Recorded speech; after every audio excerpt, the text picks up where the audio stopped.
Ancak hala bak. Olmam. Şu diyen tap tekerler merkez diyenim. Ninne atpa. Geleceğime düşündüreyim mi? Gelce bir tap teker merkez bir yerde yağlar, kalotkalar, akıllı teker, çağda gelen Yokohamalar hem de atlar bağım. Korku değil mi? Ay Bolya. Gör şuna bak, koş şuna. Şuna mı? Ava. Amcan, geleceğim de sonra ne maşin alacak olayım? Benim maşinimi karolu. Yönü benim canım.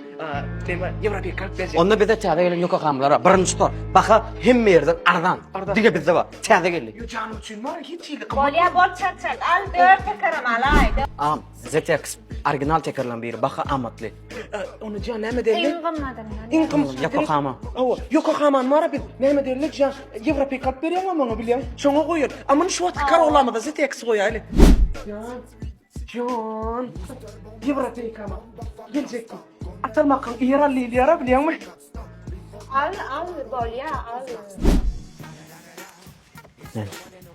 Falan diye ne olalım bana? Pul, gıydım pulunu, hiliydim pulunu, ne çap olalım? Onun için ne yapıyor? Bu çabuk olalım, giyip böyle.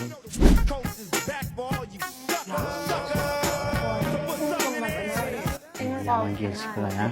Oğuna da oğlanlar var. Kaçta onu da bolup ben şolur ya iPhone ismi bolup olmadan al. Bolly değil mi? Bolu gelsin akı. Şimdi ödüm atma. Zaten merhaba.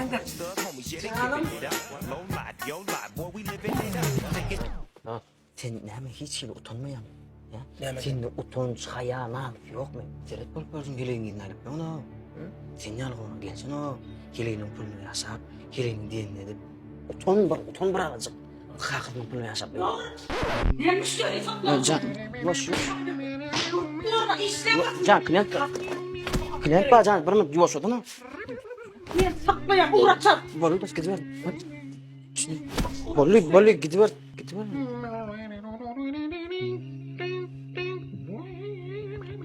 Bana değil. Gayret hakkında. Kakam Akıl kaya. Gayret hakkı. Ben fakat düşünüyorum dost. İkimiz bir aradan dost. Hiç iyi.